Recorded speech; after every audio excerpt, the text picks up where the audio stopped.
is not my problem. When I feel heavy metal, and I'm pissed and I'm speedo. When I lie and I'm missing all of the time, when I'm never sure why I need you. Please let me shout.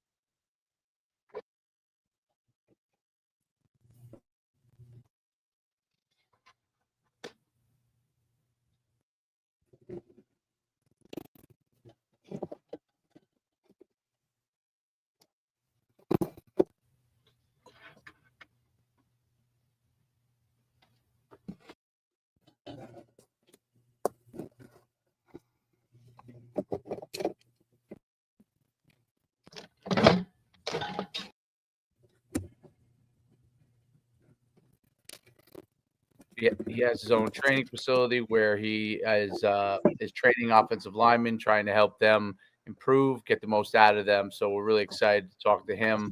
So but before we do that, I'm Coach Human. I have in the middle there Coach D, and obviously we have Coach Mike Pollak to talk more about offensive line play. Mike, it's great to have you on. Hey, appreciate you having me. No, it's exciting. It's obviously everything starts with the offensive line. Nothing happens there offensively unless those guys can do the job. Doesn't matter how fast or athletic your skill guys are. If there's no blocking up front, you're in a whole lot of trouble. Coach, talk about. I touched on your background. Maybe if you could talk a little bit about from high school all the way up to the pros and to now, what you're doing with your training. Yeah, absolutely. I mean, I was one of those guys you hear, whether it's a legacy player, his dad played or family member played. I didn't want to play football. Like I was a baseball kid. I grew up in Arizona, so baseball is a year-round sport here. But my genetics kind of just started to take over, and I had coaches go, "Hey, you'd be good at football," and I was like, "I'm gonna go play in the major leagues. I don't know what you're talking about." And I tried it my freshman year and kind of fell in love with the physical nature of the sport and didn't want to be a lineman. I wanted to be a tight end. I could catch the ball. And again, my size said otherwise. And it took me a couple of seasons to truly appreciate the skill and the craft of being a lineman and having that protector mindset. So from an early age, it was, kind of learning the base foundation of what it meant to be an O lineman and getting to stay in state, play center at Arizona State, and had a lot of success there. And kind of realized uh, got to play early due to some injuries and realized that the guys I was playing for ended up in the league and had people starting to chirp in my ear and go, man, you might have a even higher path than the guys that you're playing next to and for. But it was one of those things where, you know, being an undersized lineman and in the era of not current college football, but hey, come red shirt, we're going to develop you and really immerse myself in that work ethic and having a bunch of people along the way fuel me by saying you're not big enough, you're not good enough, you're not going to make it to the next level, and being able to ride that chip on my shoulder to the NFL and have a pretty lengthy career and have kind of enjoyed those playing days. But having played so much football, I got to the end of my career and was one of those former pros that didn't want their own kids playing football. And I hate admitting that because, football changed my life forever. It's instilled things in me that I wouldn't be who I am today without playing football. But my wife, who's physical therapist, kind of saw the physical toll that it took on my body. And we kind of came to this agreement that our boys weren't going to play football. And then I got reconnected with my business partner, who's now the O-line coach for the Cincinnati Bengals, Scott Peters, who had started this training program as his next kind of career after his NFL career. And I was kind of intrigued by it because, yeah, whether it was high school, college, or pro football, you always have this player safety component and people talking to you of how do we make the game safer. But at that time, it felt like all of these, whether it was whatever resource it was trying to make football safer, it felt like it was making the game softer. And that's where Coach Peters kind of came in and said, you know what, we're going to keep this aggressive nature of football. And he had kind of devised the nuts and bolts of our program that said, if we can create a more competent player who's more confident in his contact skills, he's going to be a safer player. So everywhere we went, we started to see that we were making better football players, and they were having they were having less concussions, less head neck injuries. So we were making the game of football safer without sacrificing the aggressive nature of the sport that we all love. And that has kind of just continued to where we're at today, working with high school and youth is our biggest demographic. But I mean, I get hired by college programs, and NFL players will come out and work with me in the offseason getting ready. And obviously, Coach Peters has had a lot of success with the linemen he's gotten to work with over the years. What specifically are you guys doing from that standpoint to really help the linemen get that confidence? I can't hear you, Coach. Can't hear me?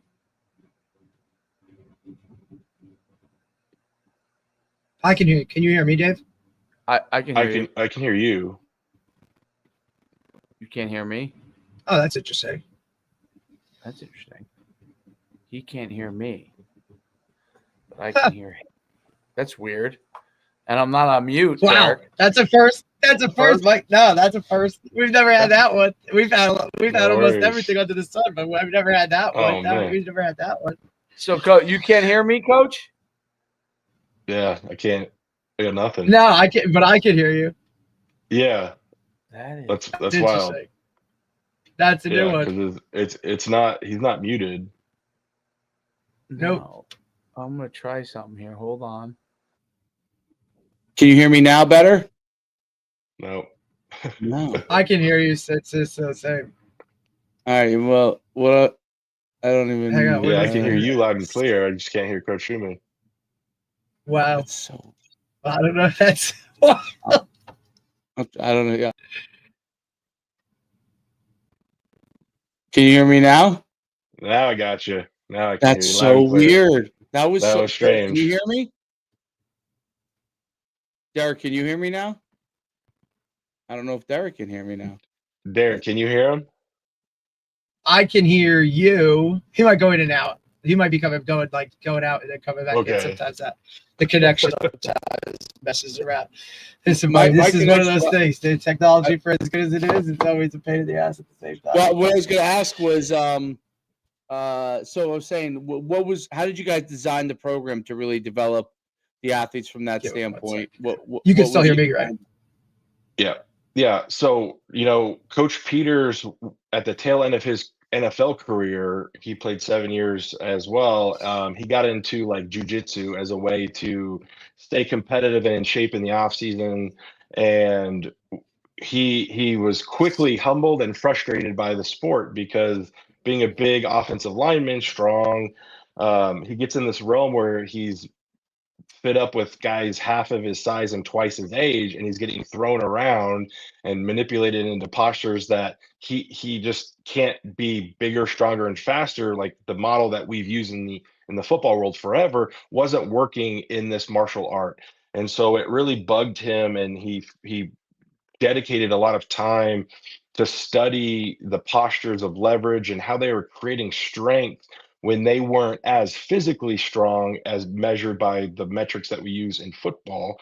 And so he realized, like, wow, there's a lot of these postures and ways to tweak the aspects that we were taught on the line of scrimmage, just contact in general, and apply them to football to yield a better result than what we were doing. And so he went and tested this basic program at the University of Washington back in like 2013, and just specifically working with their O-line and D linemen. And he was there for a couple of weeks working with their coaches and players. And then the Huskies that year went on to set school records and rushing yards, points. So they were number 2 in the nation in sacks. and they credited a lot of the physicality to the techniques that they were learning. And then at the end of the season, he got a call from the athletic staff that said there were no concussions on those position groups, which, having played at those higher levels, that's pretty unique. And so that's where he kind of realized, Yep.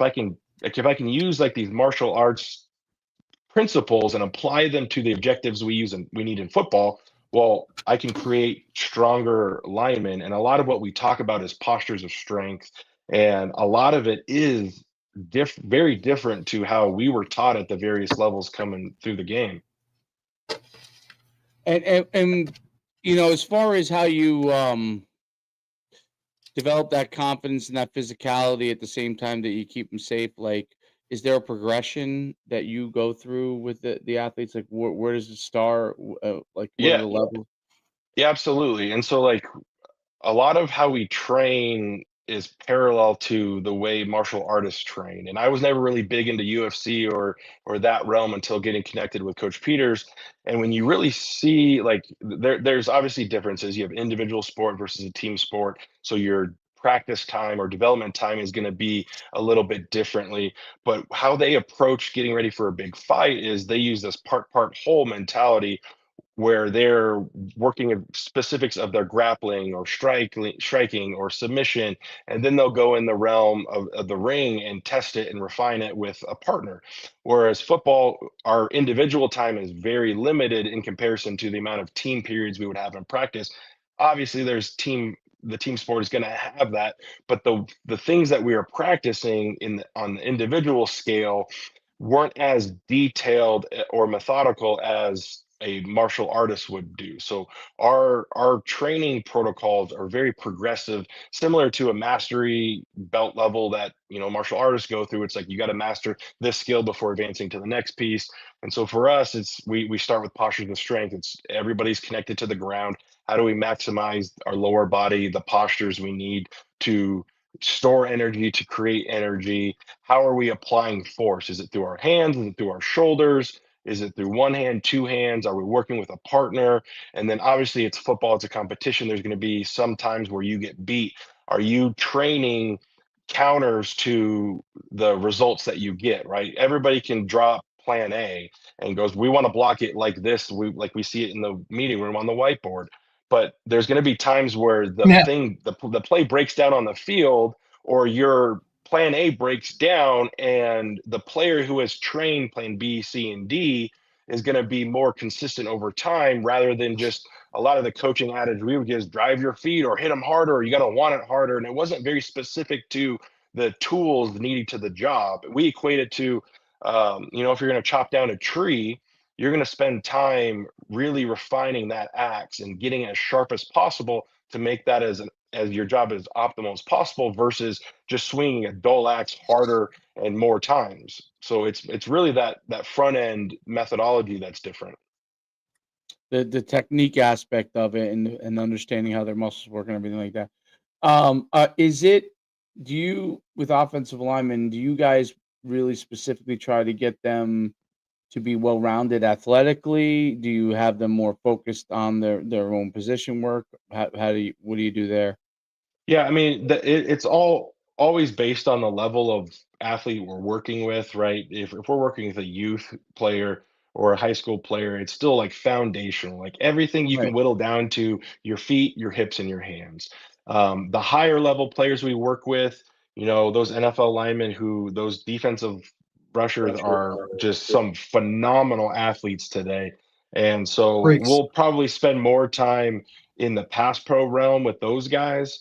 But the majority of players are going to be in that high school to youth range, and it's focusing on how do we stay connected to the ground with our hips under our body, and we're not leaning on people.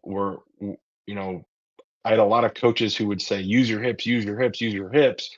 But they would be teaching me like a push, a press, pushing. Most sleds operate on a horizontal plane, but your hip, like you think about a hang clean or a squat, the uncoiled mechanic of your hips and a pressing motion of your hands, like a bench press, those are opposite mechanics of the body. And so you're telling kids to use one and the same, and another component, but not teaching the why they work differently. How do we utilize them together so we can maximally put force and effort, our power through our opponent based on whatever the player objective demand is?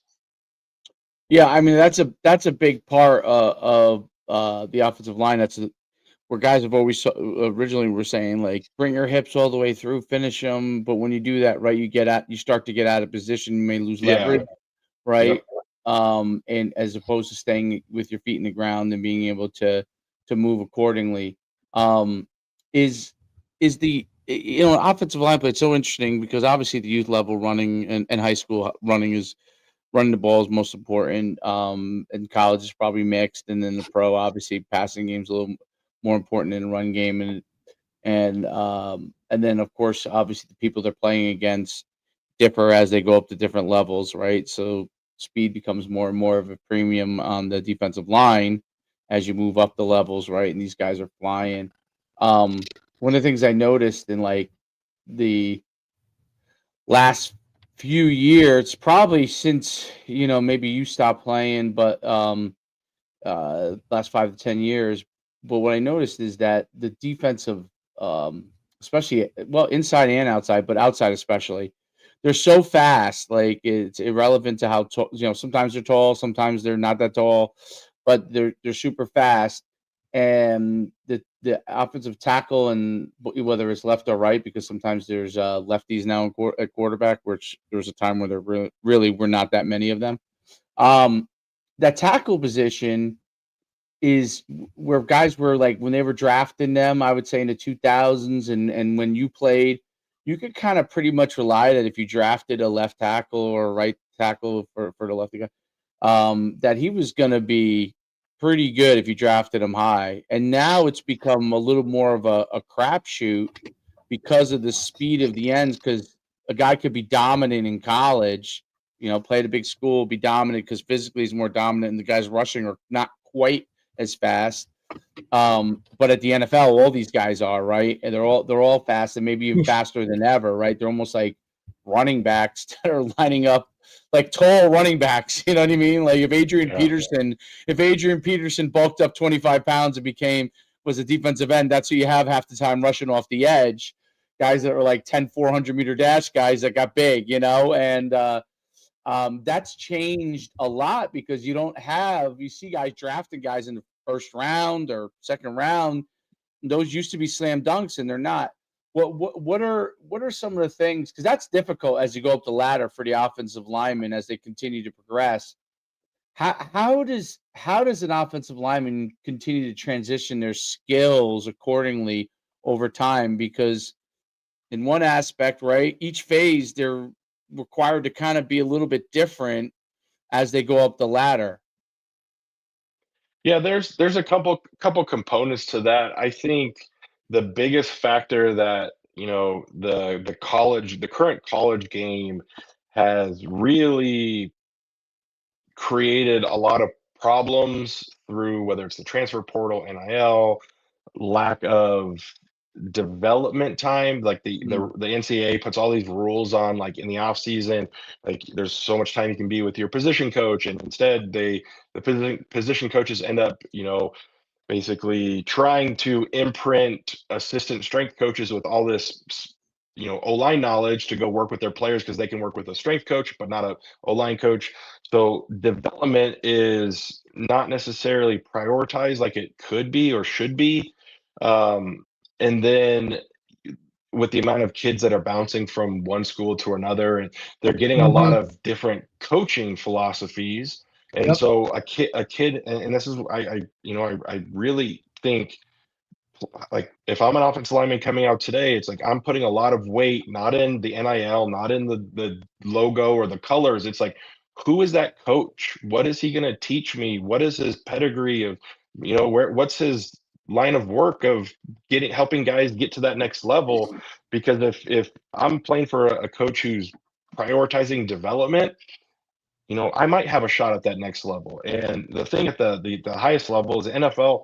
Those 32 teams, they all value different things when it comes to linemen. And Right. there used to be Yeah, like my last year in Indianapolis was the year Peyton was hurt, and we went through a bunch of different quarterbacks, and then they fired everybody. They brought in Pagano. They brought in a new GM who wanted 6'5", 335 linemen across the board. Well, they ran Andrew Luck out of the league because they went through the most starting lineups of offensive line play in the Yeah. history of the game in 5 years. So it's not just big, farm strong guys. Right. They got to be able to move, and so it's a combination of having fast feet. There is a level of strength that is required at that level. There's some coaches who prioritize arm length. Sometimes detrimental. You can find a guy that can tie a shoe standing up, but sometimes play that's a O-line for hindrance. shit. You can't Yeah. play O-line. Like I've played with guys. I've had guys in the O-line room that would dominate in a world's strongest man competition, but could not move But their feet to save their can't move a life. body. Yep. Yeah, and so there are so many variables that people get caught up in.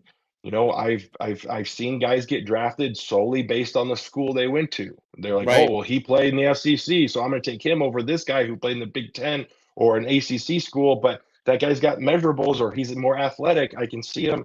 The college level, they take kids based off of recruiting rank versus a coach going, that's a kid I see that I trust my coaching ability, his intangibles, To the I'm going to door. make him a good player. And so there is a lost art there. And so when I talk to pro guys, you know, when Coach Peters first got in the league, you know, he was with the Browns assistant coach under Bill Callahan. And, you know, you go to a place like The best Cleveland. ever, right? Exactly. You go to a place like Cleveland, who they're used to this revolving door of coaches. So from the veterans perspective, it's like, okay, this guy's going to be here a year, maybe two. What am I going to, I got to do what I have to do to keep my job. And the desire to learn and improve isn't the same for a lot of places because the situations they're in. Whereas I was I went to Indianapolis and I'm playing next to guys like Jeff Saturday and Ryan Dean, guys who are established veterans who I could learn a lot from. And sometimes you get into a place and it's like the veterans don't want to talk to the rookies because they don't want people going after their Taking their jobs. job. And Right. yeah. And then so after like year 2 in Cleveland, you're seeing guys like Joe Batonio and like perennial Pro Bowlers start to go, wow, this is pretty cool. I remember in 2017, Scott and I got hired by the Cowboys to go to training camp, which I don't even know how you call it training camp when you're in Oxnard, California. It's like the most beautiful weather to have NFL training camp. But we're in a room with like Tyron Smith, Travis Frederick, Zach Martin, guys who are like way better pros than we've ever been. Guys that are, some of those guys are going to be Hall of Famers. Yep. And they're looking at the things we're teaching them going, holy smokes, like I want this. I've been to college rooms and college coaches like, oh, this is basically what I teach. And then the coach leaves and I'm talking to the players and they're like, we've never heard any of this before.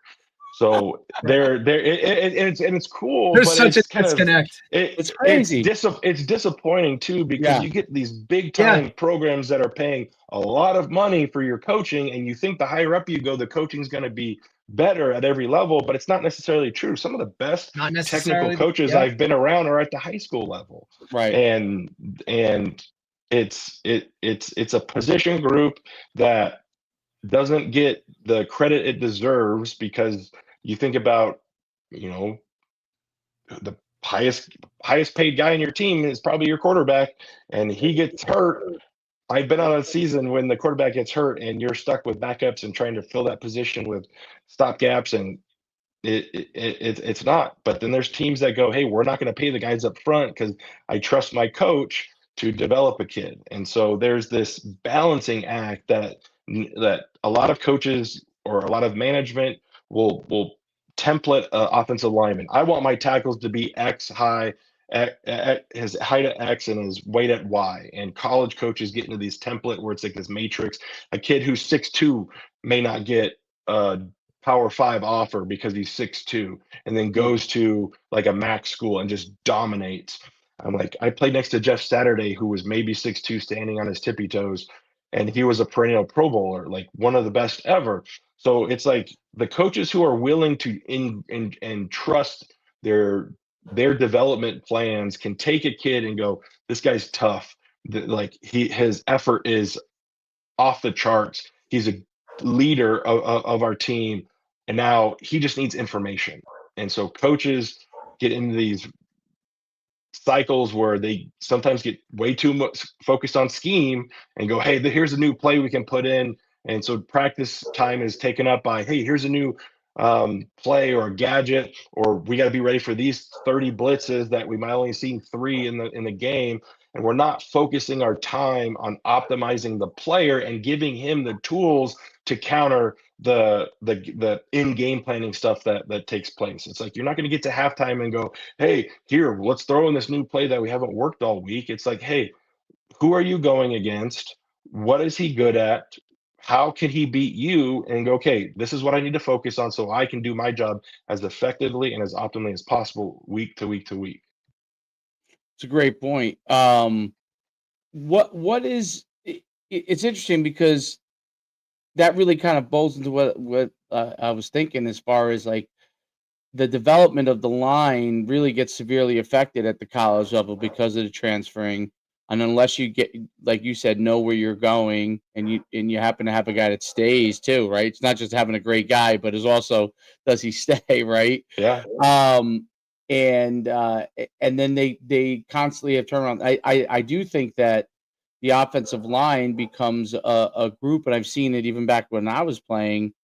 And I played linebacker in college, but I remember like one year you'd have a guy that was an offensive line, really was an offensive line guy, and then the next year you had a guy that they made do the offensive line. You know what I mean? And that probably happens a lot, I would guess, in college. And the other thing that I think probably happens in college, and I don't know if this happens in the NFL, but definitely in college, is that the guys are really like looking to jump to the next thing. So they're there, and if you haven't already have a good line, they may not be an expert themselves, but they're almost like managers of the offensive line. Like, don't screw them up. Don't, you know what I mean? And they don't develop from that standpoint, meaning like, hey, we have a group of guys that are really good. I know this guy's not going to screw it up. Like, so it's almost like a management level, like you're managing the crew and making sure versus trying to get them to the level they need to. And I think that has kind of trickled up to the NFL. You're starting to see this where guys who, physically look like they should be able to do it, struggle doing it. And a lot of it's technique. Like the tackles are leaning all the time when they're trying to, Michael Parsons probably very difficult for them because he's so fast and he's short technically, so he's not a long defensive end who's matching them in height. He's a short guy who's coming underneath them and outrunning them, and so in some cases just flat out outrunning them to the spot. And then if they get you to over kick or come out too hard, then he just slides underneath you, right? And he sometimes not even touching them. That's the amazing thing. Like, he's not like, there's a lot of times like he's basically getting a hand on the offense. He's barely touching them and going by them. And I think that's the part it's so interesting. I think when you talk about the height aspect of it all, there has been such an emphasis on that. But like, when you think about it, like if you look at basketball, if a guy's 7 feet tall, he probably doesn't move as well as the 6'6" guy in basketball, right?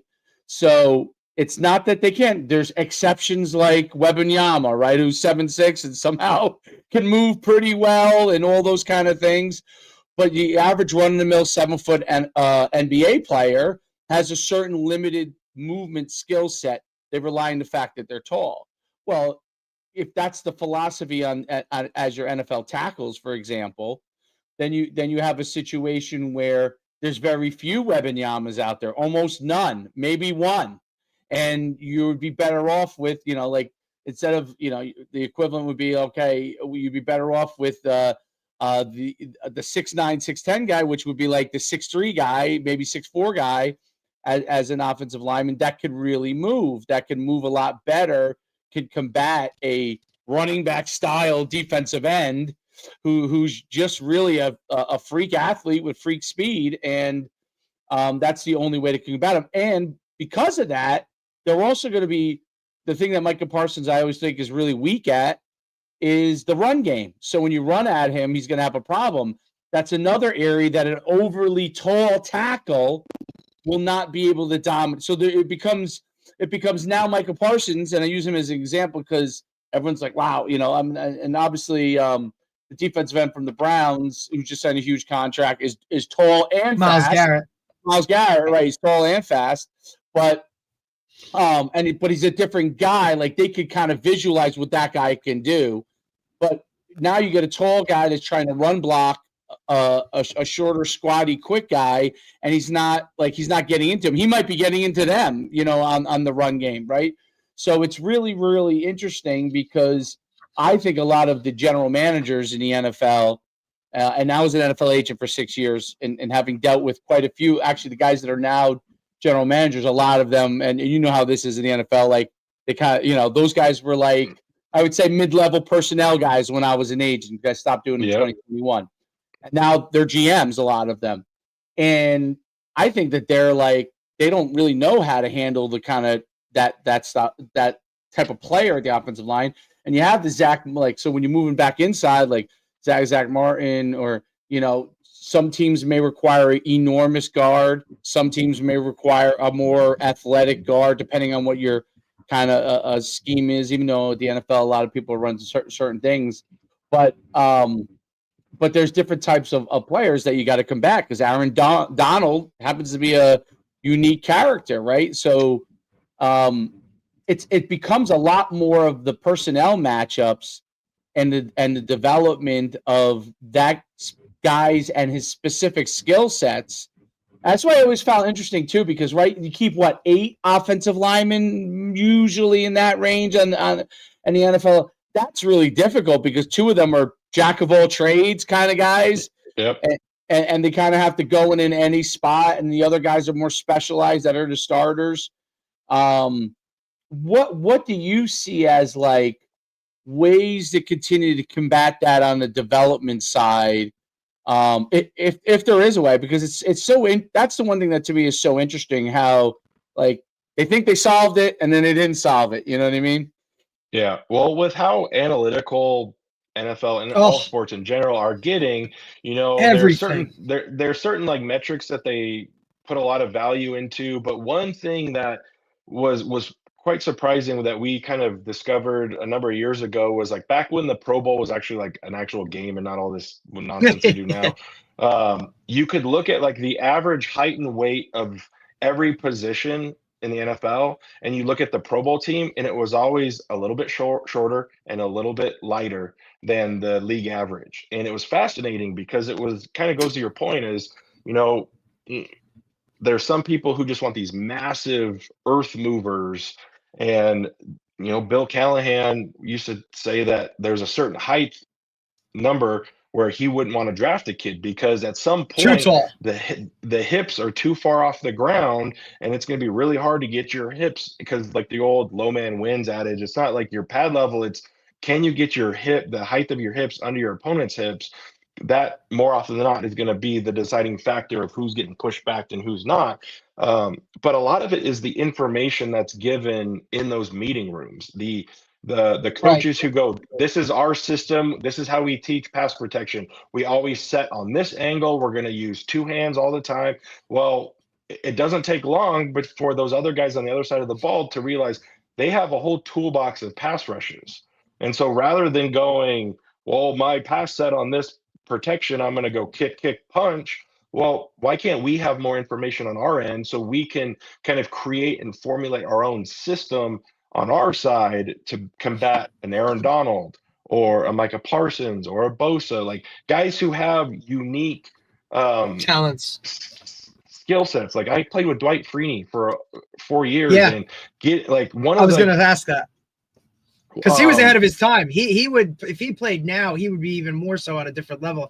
I think he was one of those transitional guys, right? That kind of took that position to a different, limelight, right? Especially with you've seen the evolution of defenses kind of change with the way offenses have and evolved. You know what I'm saying? A lot more zone, a lot more pass protection, not so much downhill run game, even though I think you're seeing a lot more of that now with more, tight end sets. You see a lot of it coming back a little bit full circle. But I think in the development, especially for, like coaching school guys like we do, you know what I mean? To ask kids to go from a 3-point stance to a 2-point stance, just in general, like just that in itself, mind-blowing, right? Of how long it takes a kid to really understand the intricacies. And I think that's what separates it as you go level to level, is the individual, kind of dialing in and focusing on the individual talents of a kid, what he can do, not so much just the system-based stuff, cookie cutter coaching, I call it, right? Like across the board, we do this. No, I have a guy that can do this. Let's, and then formulate it around that. Yeah, and what Dwight Freeney was so good at, and I loved listening to him talk to the rookie linemen, because he would say, his most famous pass rush is what? His spin. He was like the most deadly spin in all of NFL history. But he's like, every tackle I go against knows I have a good spin move. I can't just go out there and spin every time and beat them. That's not what beats them. Is he had this rule of 3 that he was going to develop a really good inside move, a really good speed to power rush, and then the moment those guys start leaning, and then he could rush around the edge. It was like when you get that guy out of a good posture, he would beat him with the spin. And so for us as linemen, what we teach, it's like we're going to fill your toolbox up with a variety of sets, because your pass set, the angle that you depart the line of scrimmage from, that's going to change. If the more vertical I take a set, the more time the defensive lineman has time and space to get around me. Sometimes I need that time based on the protection, based on my position, but I can go with sharper angles to shave time and space off of my guy and get contact on him now. Well, I grew up with a lot of two-hand punching. Well, you look at around the league, most teams are teaching independent hands. Not only just independent hands, like I always joke with coaches about, I was always taught to like hit the sides of the breastplate and grab it like a steering wheel. I'm like, well, whoever came up with that steering wheel analogy never played higher than high school, because the closer I am to the lineman's core, he has all of this ability to resist the force I'm trying to do. So for us, we teach different strikes that are closer to the armpits, that manipulate the shoulder plane, or a clamp to the outside of the shoulder cap, or an underneath the breastplate. So we have different handles that we can kind of create this system based off, we call it our strike system. So it's like, if I'm going to set an A14, my angle of my set, what my outside hand is going to do, what my inside hand is going to do. And so we have a system. So when I'm studying film, I can put a rusher in a box. I can go, okay, is he a power rusher? Is he trying to beat me with his speed or his strength, bull rush? Is he a timing rusher? Is he trying to delay this? We call it the cadence for contact. So when the ball snapped, lineman and pass probably has some timer that goes kick, kick, punch, kick, kick, kick, punch. If that guy is shaking and stuttering, to delay that, the offensive lineman generally is going to soften his posture. So I need to know, if he's trying to delay my time, then I need to be really, really in tune with my posture before contact's made. Or is he a finesse rusher? Is he trying to break down, chop, swipe, rip? Is he trying to break down what I'm doing with my hands? If I can put my rusher in one of those boxes, well, then I'm not just going, okay, here's 2 jet, I'm going to do the exact same rush. I can take the play, apply it to who I'm going against, and then because I have my toolbox full with information of how to use my body differently, I can be way more effective. So you can take a guy who maybe not be your blue chip or your first round draft pick, height and weight, speed, and you give him more information, he can be more consistent. And that's what that's what our program's done at every level of this game. And the more coaches that we kind of expose it to, or kind of, it's what I did. I said, how come no one taught me this when I was playing football? And it's kind of course, cool. That's what we all say. Exactly. And so, like when coaches go to those clinics and they take away that one thing that's kind of their mantra for the season, and then we get to work with them, and they're like, holy smokes, it's like you've reinvented football for me. It's like, we're not trying to be reinventors of the game. It's like, let's make this game better and push this, especially with our position group, offensive linemen. Let's make us as good as we can. obviously from the professional standpoint, that's going to make you more valuable to a team, bigger contracts, more money on that end. But then just overall, as it trickles down, you're developing better linemen as a coach who may be starting in college. How do you get the recruits to come to you if you don't have the NIL budget? You don't have the fancy marketing techniques. You can't offer him a ride in a Lamborghini. It's like, well, I'm gonna take your skill set where it is now, and by the time you leave here, you're gonna be comparable to those kids with those at those fancy schools. And so for us, like the missing component here is information. And so it's applying that information and with the technology that we have. I mean, when I started coaching high school, and I'm like, you guys have this huddle and you can watch video on the sidelines. Like it's like the NFL. Yep. The stuff you have, the resources are Mike, so crazy today that all that we have to do as coaches is like learn to become better teachers, because it's easy to get stuck in the rut and go, okay, it's week 1, it's Monday, here's the Monday drills, here's the Tuesday Great drills. point. Instead of going, hey, this is where we really struggled last week. Let's make it a point of emphasis to go, hey, we're going to be better with our feet. We're going to be better at the point of attack, or we're not going to let guys around the edge. We're going to be better at widening rushers and really approach the development that way, rather than just Monday, Tuesday, and as coaches, kids have access to so many gurus on the internet.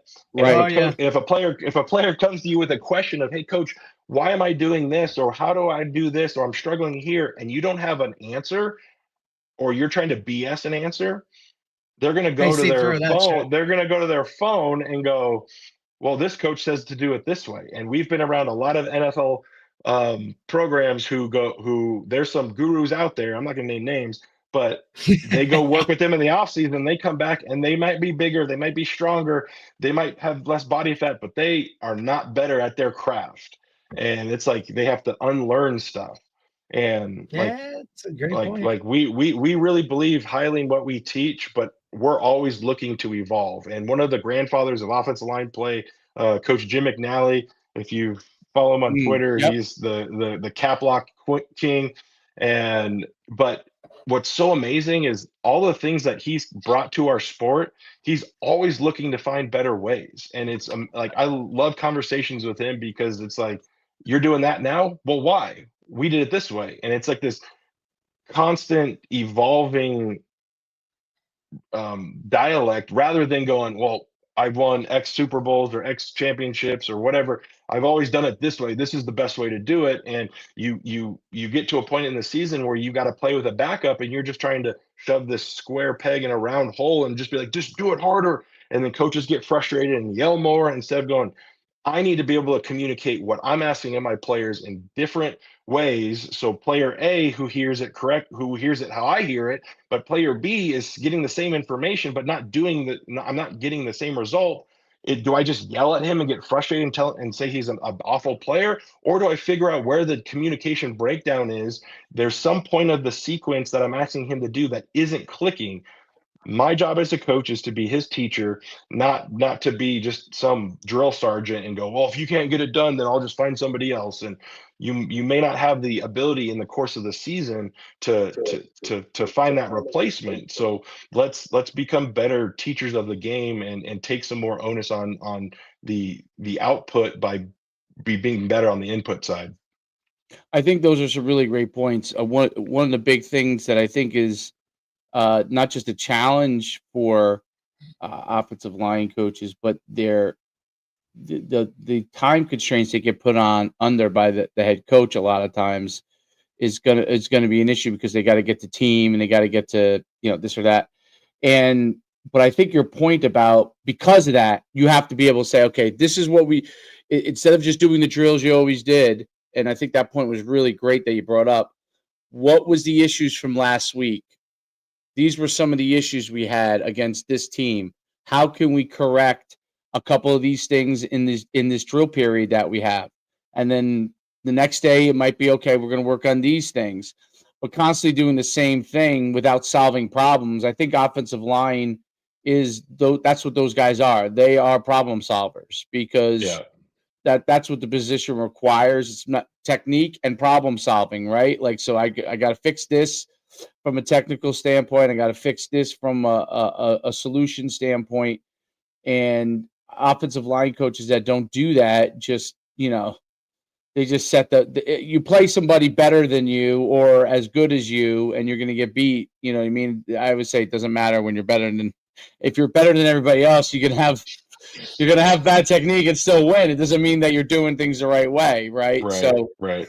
So you have to figure out how to constantly evolve that. But I think that's a really good point about constantly evolving what you're teaching, and solving the problems of each week, not just doing your drills to do drills. It's to solve the problems that the guys encountered and asking them what they encountered too, not just what you saw on film. Yeah, I'm sorry. Exactly. And time is our biggest enemy. We never have enough time as coaches.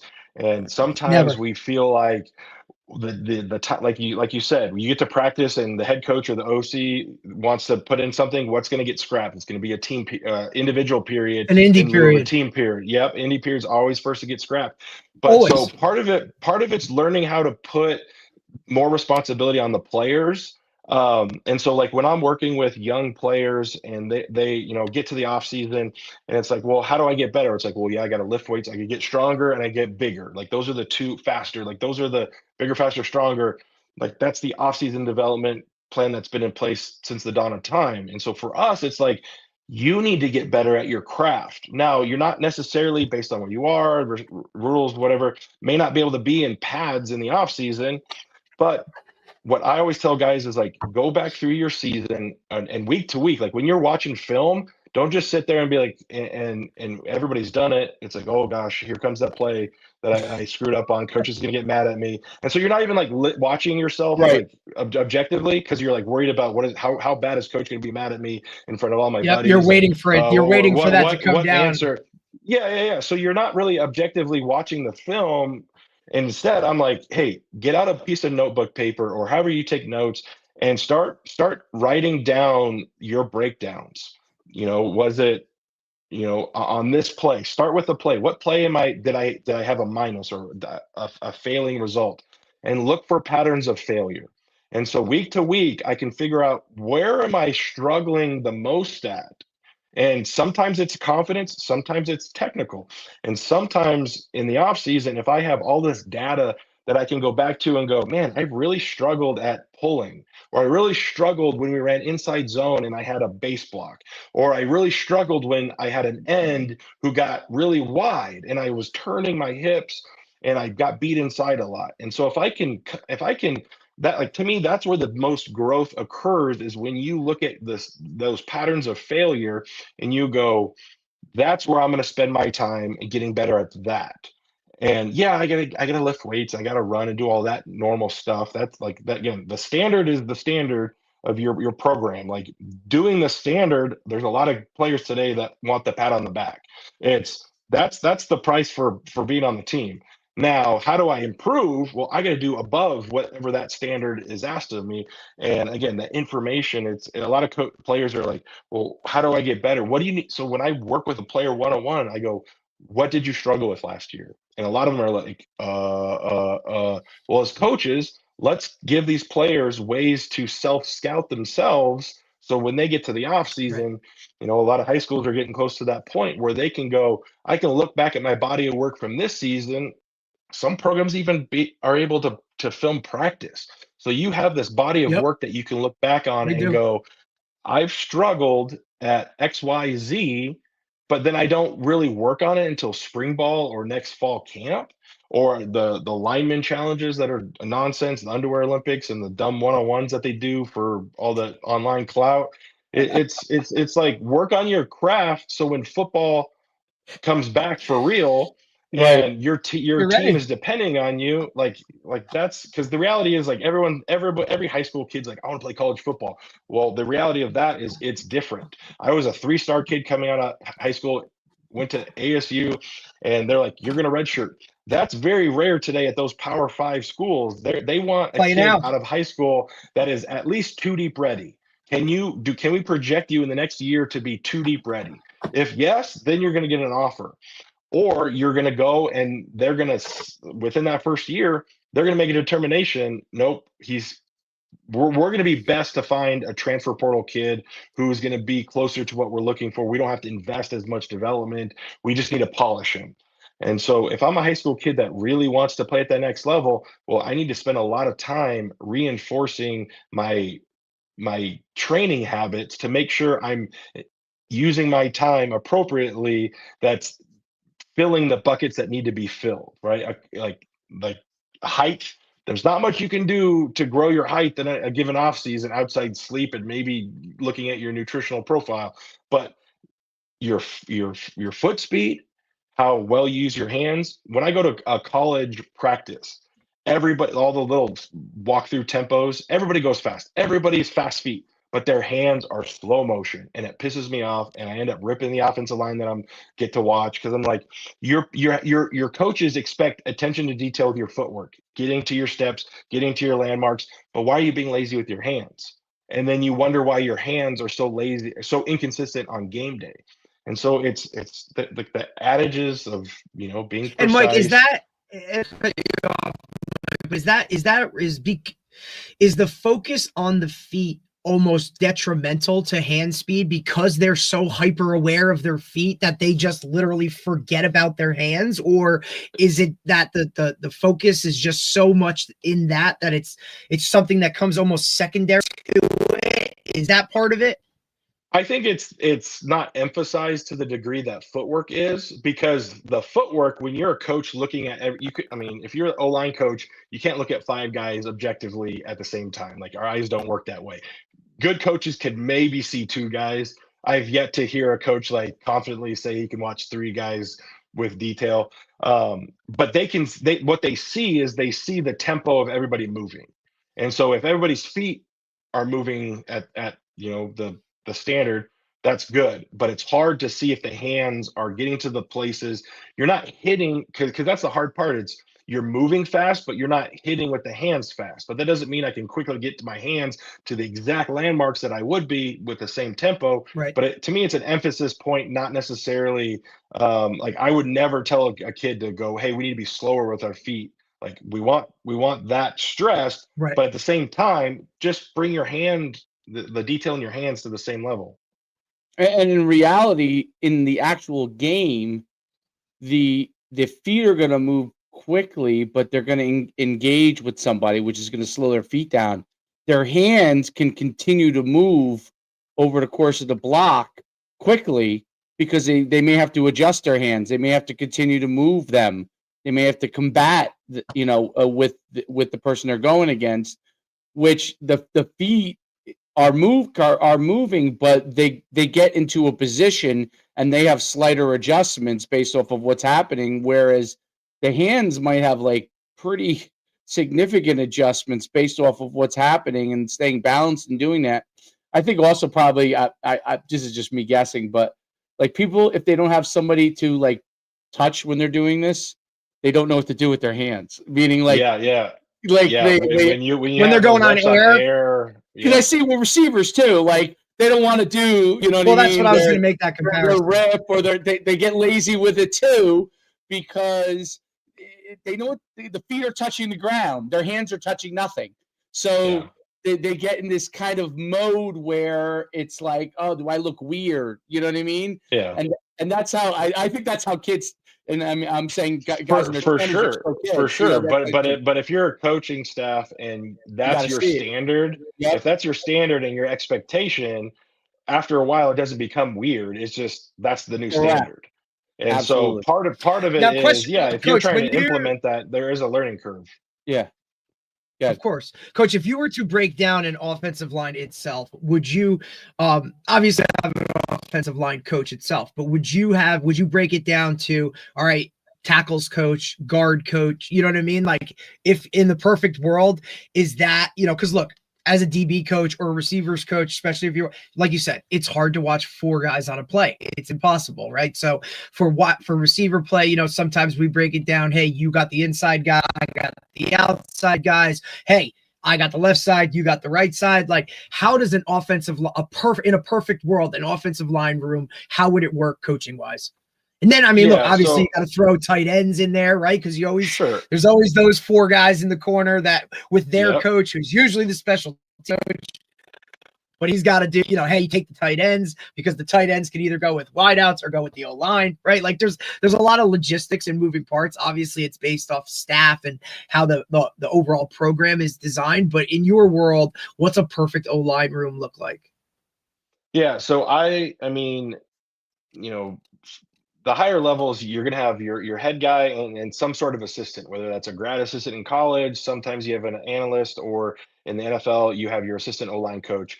That assistant, more often than not, has some playing experience.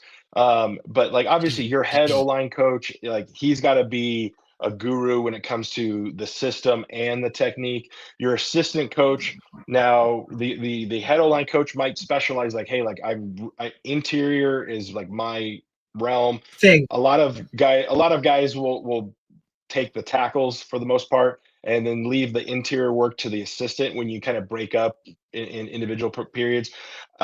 If I could add a third one, it wouldn't necessarily be position based, it would be like technical based. So your Right. third O-line coach would be like your technician who's creating, pre-practice, post-practice plans. Like Coach Peters, when he was an assistant in Cleveland, he ran, like, he called it his hands program after practice Got it. for the backups and like your scout team guys or your practice squad guys. And he would run them through technical drills.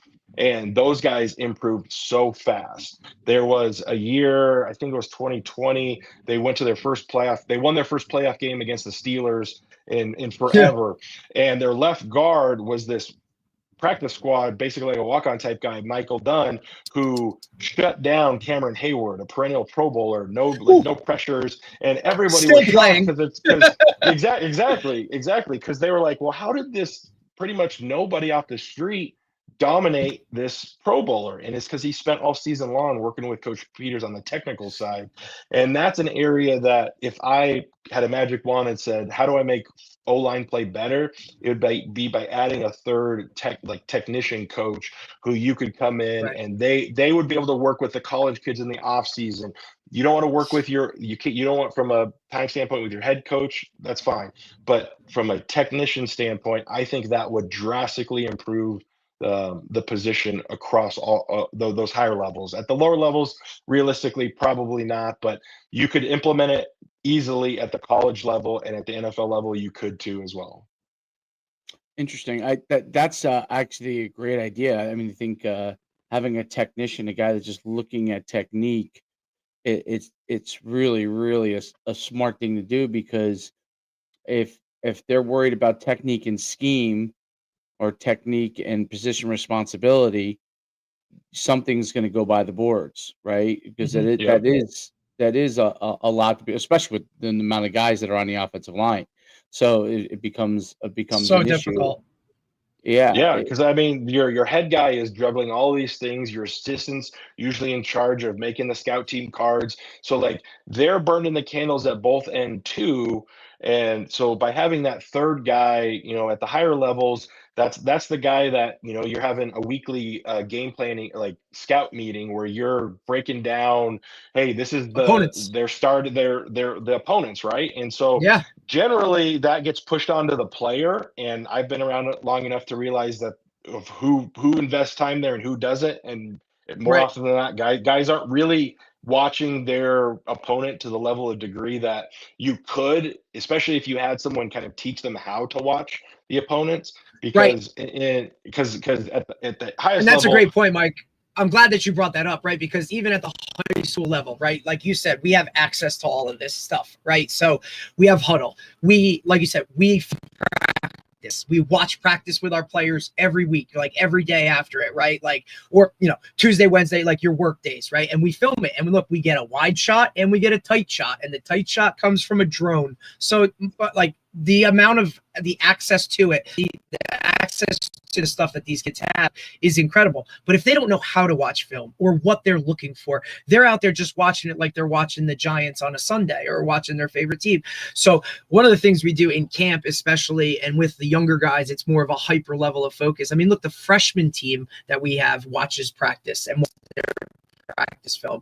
Like, it's so important, but we kind of have this meeting in the beginning of the year and we kind of break it all down. We do it as a team and we talk about what you're looking for in film. And then each coach positionally breaks it down when they get in their own rooms and they talk about, like, this is what you need to look at. And yeah, you're looking at yourself, but when we to this season, now you start looking at everything from the opponents, look at, like, we're looking at their scheme, then we're breaking it down. Okay, who's the individual, right? Like, and even at the high school level, not a lot of guys do that. Not a lot of guys have access to that or whatever. I'm fortunate to be around a program that, makes sure that that's like a pivotal part of it. And it's important, just for our guys in general, even, and majority of my team isn't going to the next level or doesn't even want to play at the next level, but for them to see their opponents and break that down and to teach them how to watch film.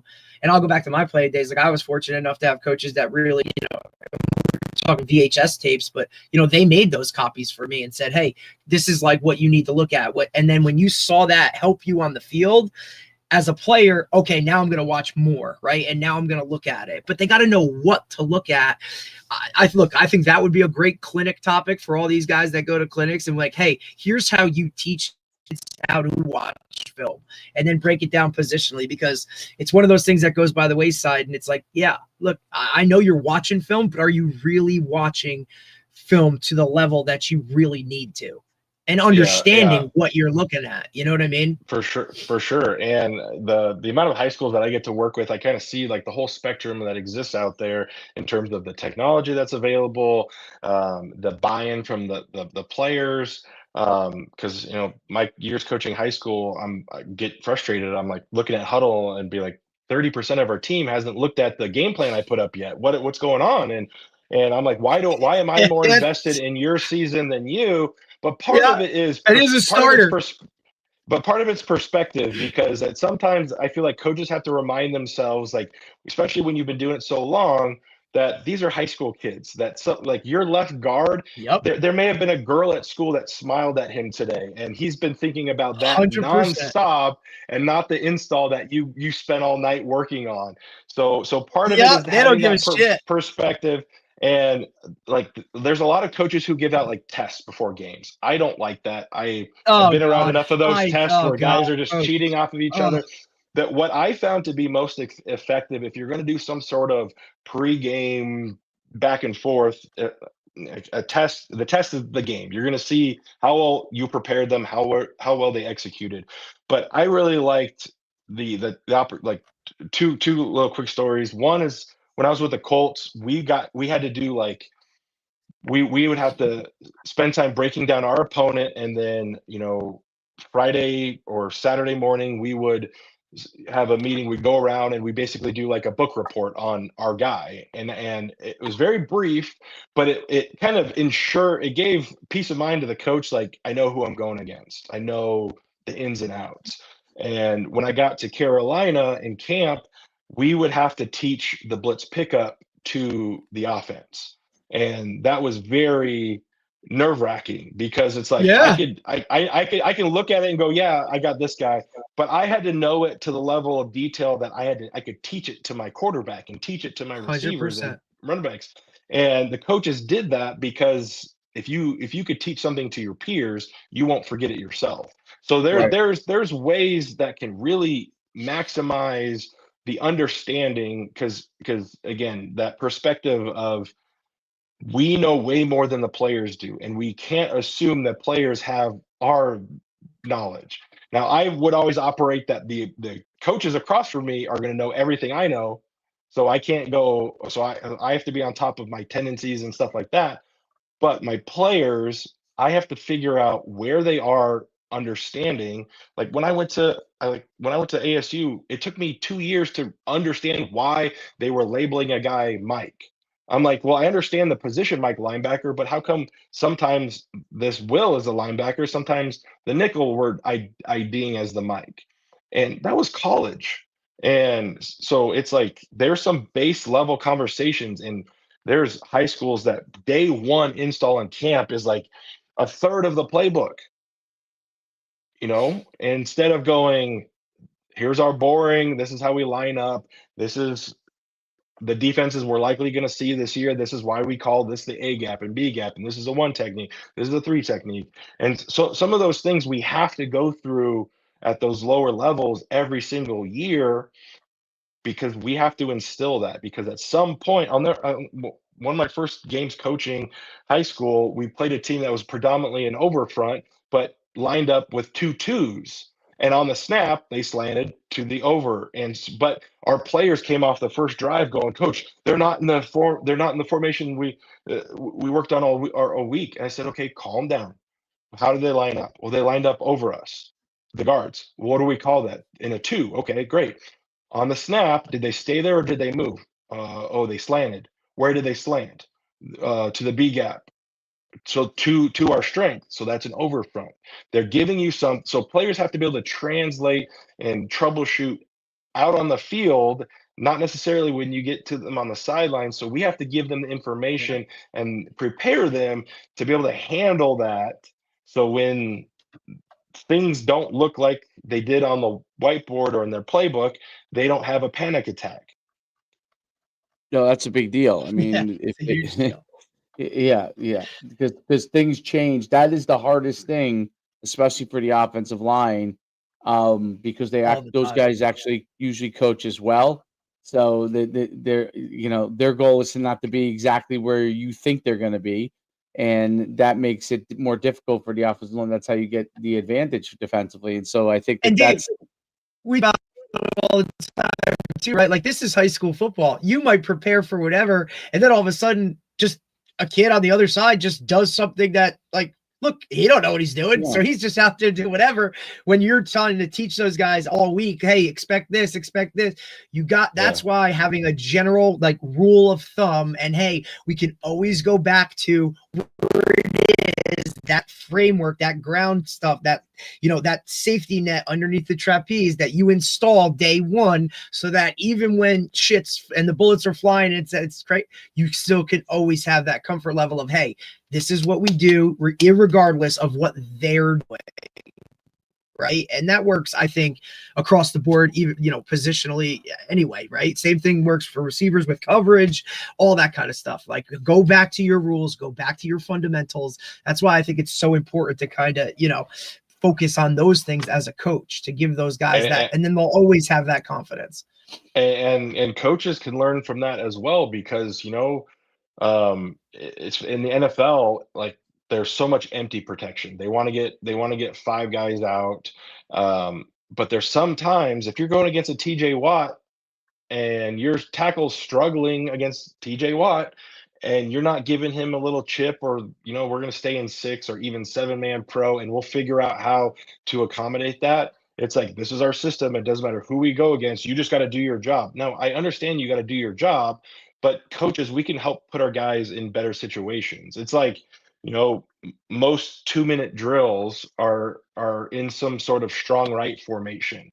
Well, that may be advantageous based on how you're sliding the center. But if you have a young guard in there that you don't want to be solo on a 3 technique all the time, don't be afraid to alter the bigger picture to help solve a bigger problem, instead of going, "Oh, well, we would have done well here, but this guy didn't get the job done. It's on him." No, it's on you, coach, because you knew that guy was good, and that matchup was not ideal, and you still chose to roll the dice time and time again, instead of going, "I can change what I do, and I know how to make the adjustments to help protect my player if I have a situation like that." And I see it too many times at those higher levels, where they're like, "All right, here's the backup left tackle against Max Crosby," or it's like, why is the NFL team getting 6-7 sacks in a game? At some point, we got to change our protection.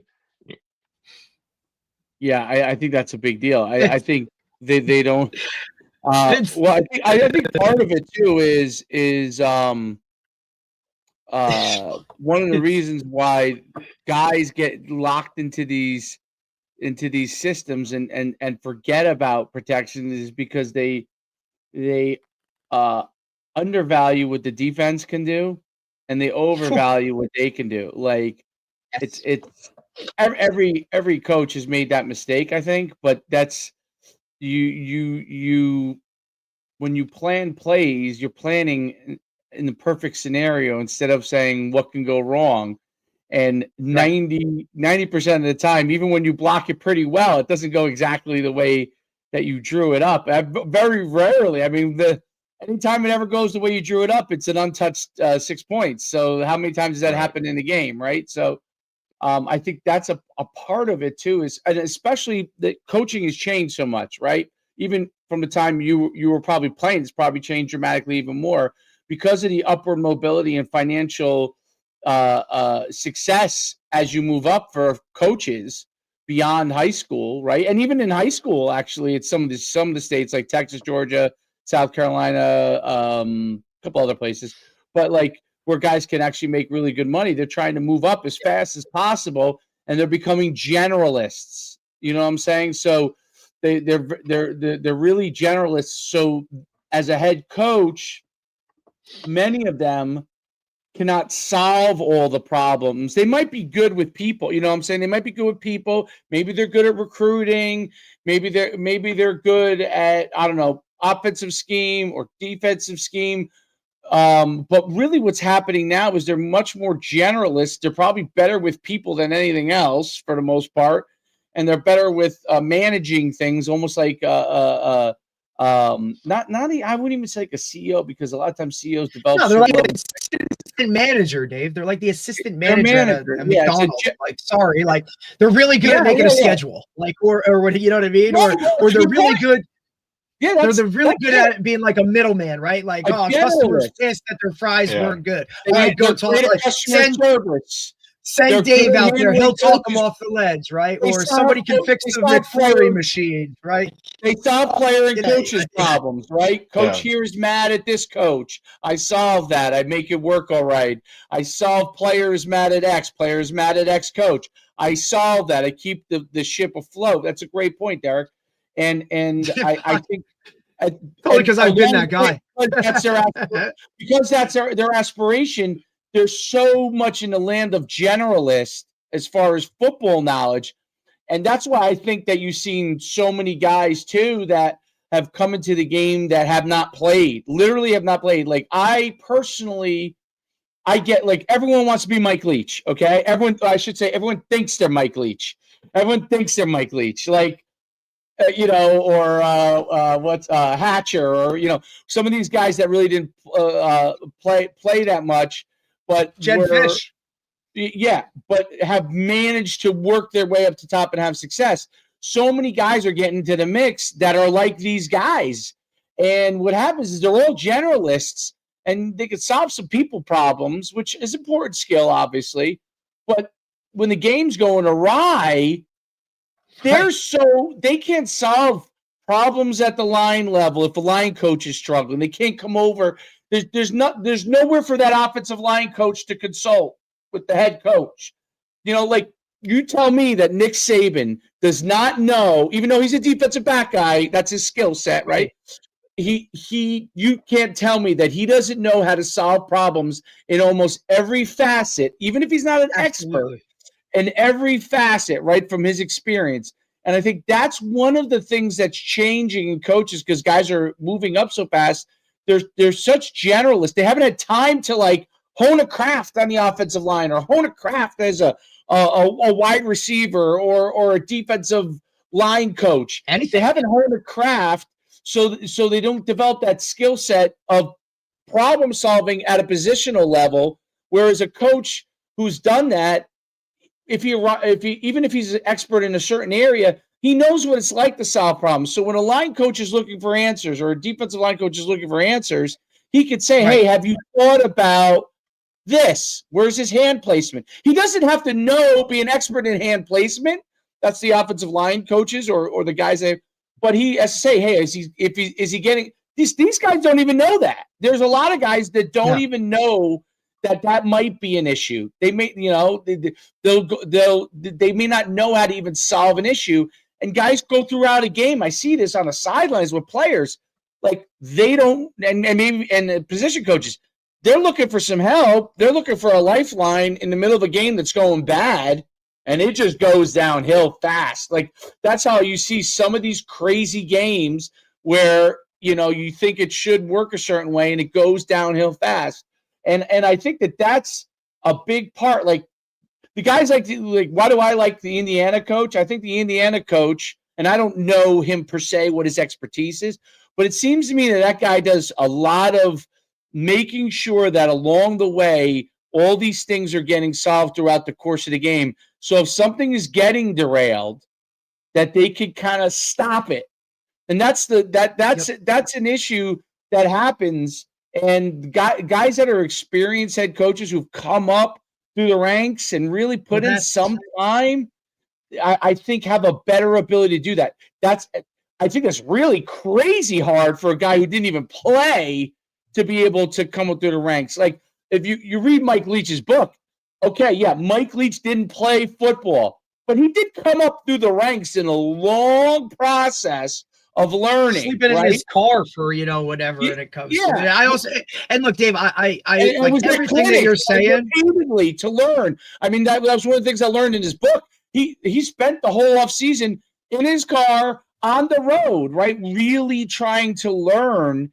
And guys just kind of fast forward that part of that chapter right there and just say, hey, this guy is a creative guru offensively without understanding the context. He didn't play football. I didn't play football. I'm Mike Leach. I could draw X's and O's.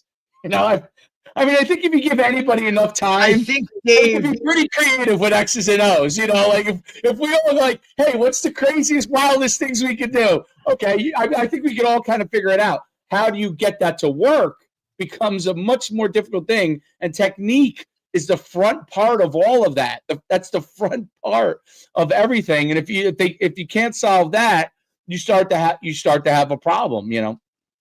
Anyway, I think you see it a lot with young coaches. Like, right, Mike? Like, I think you see it now, like with young guys getting into it, right? Like they want to climb the ranks so fast that they're not willing to draw the cards, right? They're not willing to sit in a room, keep their mouths shut for the first 2 years and just sponge it all in, right? And learn to be able to then, right? Because everybody wants to run their own room. And we have Everybody's to mentor them chasing. too. That's the other thing. They're chasing titles. And look, how many them. guys have we had on this, Dave, that talk about coaches being coached, right? Like, how do you coach the coaches? You can't just expect, and it's one of the things I learned when I got into the profession after playing is, as a player, you think you know all of it, and you have no idea, because coaching is teaching. There's so many things that go into the coaching world itself that just because you played does not make you a really good coach. You might know how to play. You might be physically gifted and all those, but now how do you take something and teach it to someone who doesn't have those physical talents, who's not that gifted? Because now, and like you said, Mike, I thought it was great that, hey, it wasn't a test, but I had to go teach it to the others, right? Because I do it with my receivers. Like, hey, man, like, can you go teach like the DBs about like when they're in this coverage, you do this or why you do that, right? To add that other level, that next level of understanding. I think a lot of young coaches are just trying to climb the ranks so fast, right? Chasing whether it titles or paychecks or whatever it is, that going through all of those steps to kind of get where it is. We see it all the time with our club 7-on-7. Like, these guys are out there and it's like, they're the guys with the backpacks, right? They're the guy that are like holding up the cards for the plays. It's like, well, you're running this, but why are you running that? Like, they can't answer it. They just run the play because it worked on Madden. I think that's a level of, as you get to those higher levels, you have to be attention to detail oriented, and having gone through those steps helps you, because that's what this 90% of this game is: troubleshooting. It's not what you game plan for. It's they're doing this. How do I counter that? It's a chess match, and a lot of guys are like, well, checkers works. Like, no, dude, like, you got to know the ins and the outs of what's going on, Yeah. I think that's a big part. It's such a unique profession, the longevity did, and at the highest level, there's I mean, case story after case study going.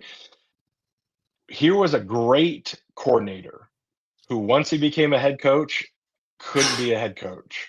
You can name 5 of them right off the top of your head, Mike. 100%, because a head coach in the NFL is very different than a head coach at a university. A head coach in the NFL, like you're the PR face of this Yeah. multi-million dollar company. Now, for a university, you're one spoke of this wheel, and depending at the school, it's a pretty big spoke. But Who again, did you play for, Mike, you're at ASU? Who was your head coach at ASU? I played 4 years for Dirk Cutter, who played coach in the NFL, and then Dirk Yep. Played for Dennis Erickson my senior year. So he was That's Miami's. Yeah. So very buddy. very different. And like just I mean, Cutter he's a guy whose offensive mind was unlike very few people I've ever come across. Just amazing, but didn't like to deal with the PR media stuff. That he just wanted to be real. Just wanted and to didn't want coach to put ball. didn't want to put on this face that a lot of college coaches are asked to do in this dog and pony show that just it has to get I would never want to do it. And then got to coach in the NFL and was like all of that was gone. It was just performance. And then he got some head time and it was back into that realm. And so but I understand the draw to be a head coach. You go be a head coach in college and you get these giant contracts and they fire you. It's like, all right, I'll go take vacation for a couple of years and you got to pay me all this money. In the NFL, in the world is a fired college, yeah. fired coach.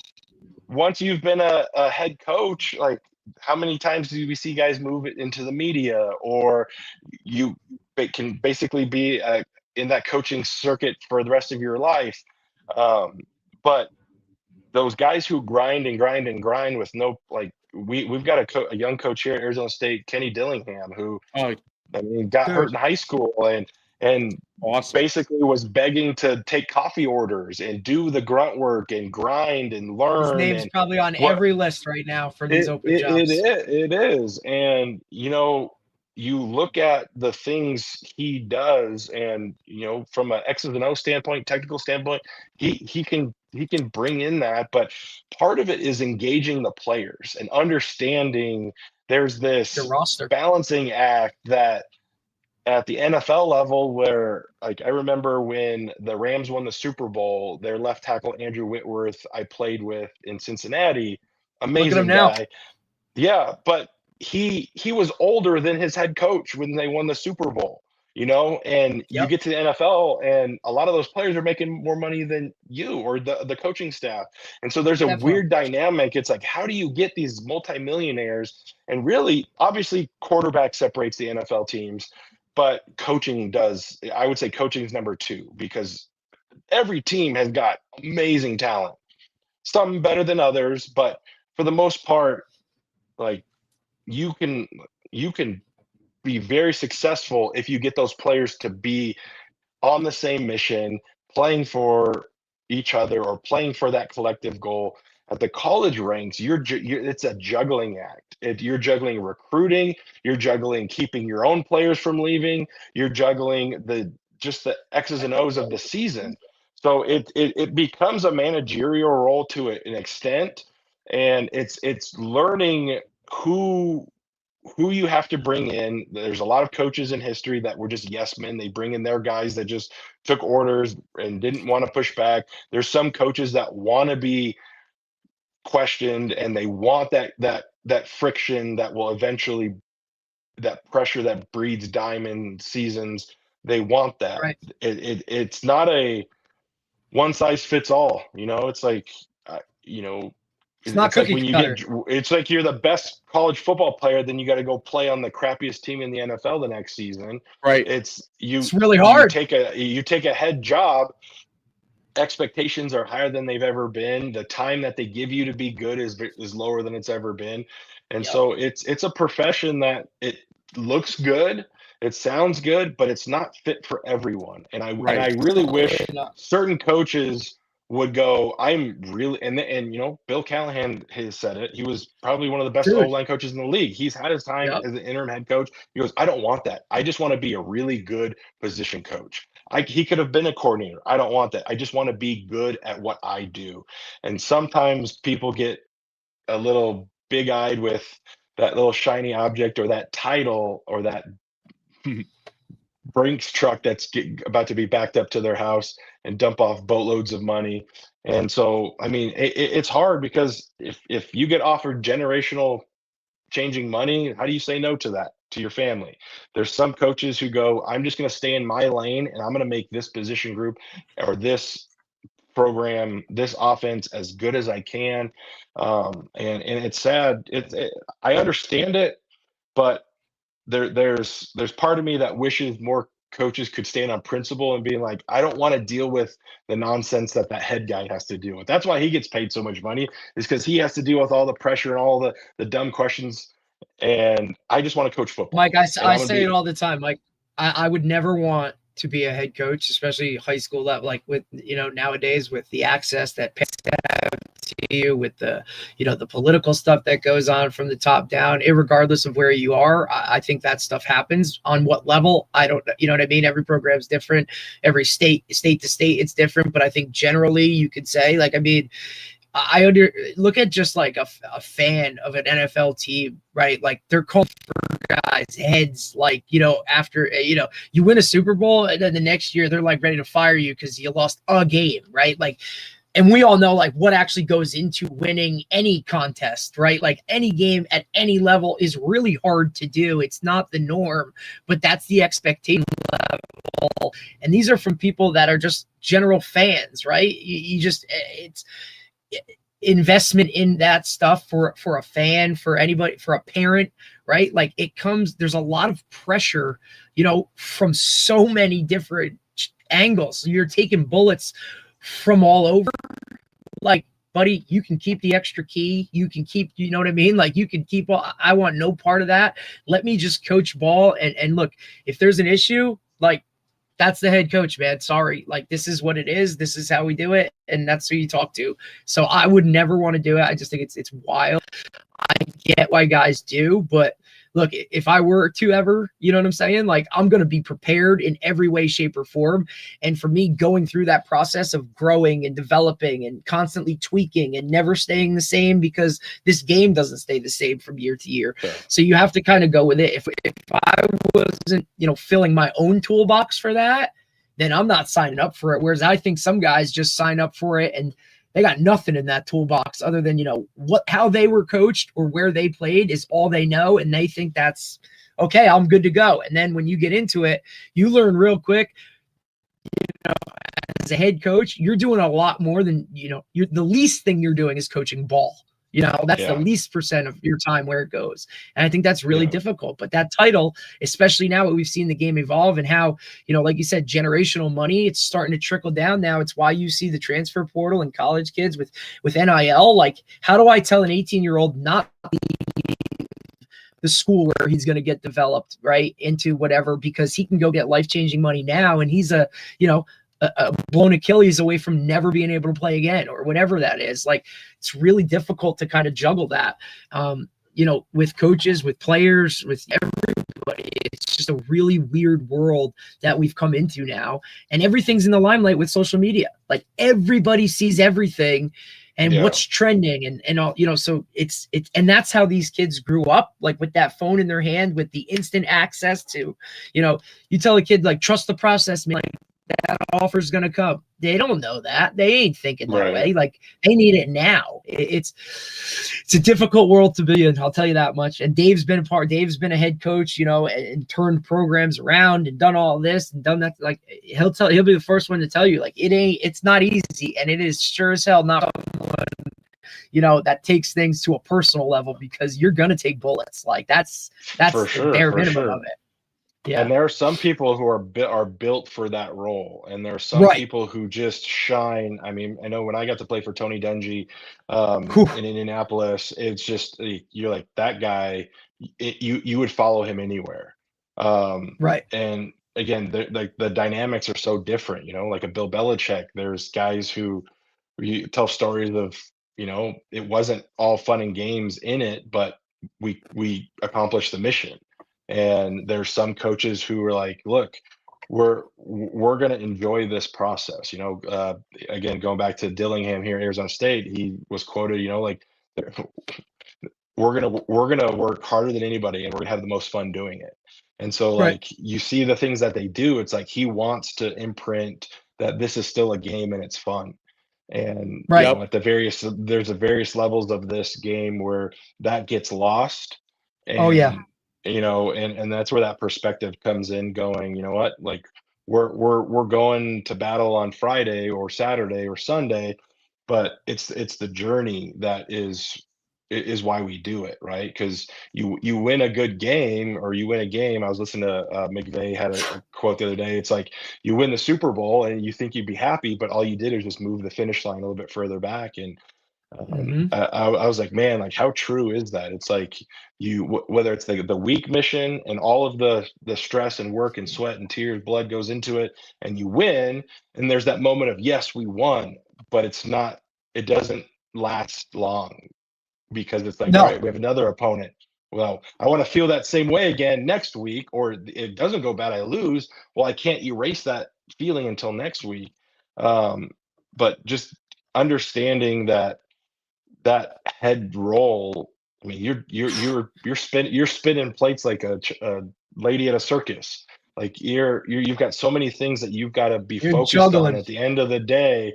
Like, you're like, I feel like the people who have success at that role are the ones that are most genuine to who they are. If you try to be Bill Belichick and you're not him, it's not going to last. If you try to be Andy Reid, or you try to be McVay, like, you're not going to be them if that's not who you are. And so I think the guys who have success are the ones who are true to who they are, and they know, like, what I did, or my previous Super Bowl, or my previous record, that's not going to matter this season. It's like, I have to prove it, just like I'm asking of my players. I have to come with the preparation. I have to come with the plan, and I have to make sure my players can execute that plan week in and week out. No doubt about it. No doubt about it. It's a difficult process. I learned a ton today, especially with the offensive line stuff. And can you Great. give, before we let you go, best way for people to find you if they want to have a conversation with you and all that kind of stuff? Absolutely. Yeah. Our website is tipofthespearfootball.com or TOSFB.com. We have in-person resources. We have digital video libraries. We offer a 30-day free trial to our video library. So we've got 200 plus videos that go through, clinics we've done, methodologies for contact, drills, in season, out of season.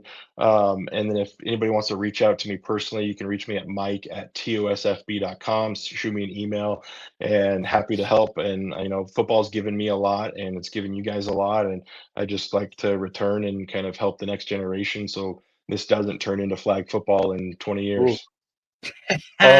Coach Frank Joffrey says hi. He gave you a hell of a, he was excited when I told him that I was having you on. He got all jacked up and got excited. So he's been on a couple times. Talk about a great O-line coach. Frank's the man. I love that guy. Stud. That's a great guy. Great guy. We had him on a while ago, right? He's been on a couple of times. He's been on. He's always looking to talk O-line play, dude. I get a text from him probably once a week about some craziness that, because he's in the high school world now, right? Like, so he left the college world. He's now in the high school world out in Indiana, out in Indianapolis, and he's doing his thing. And he's like, "Is this really what kids are like now?" It's like, "Yeah, dude. This is what high school."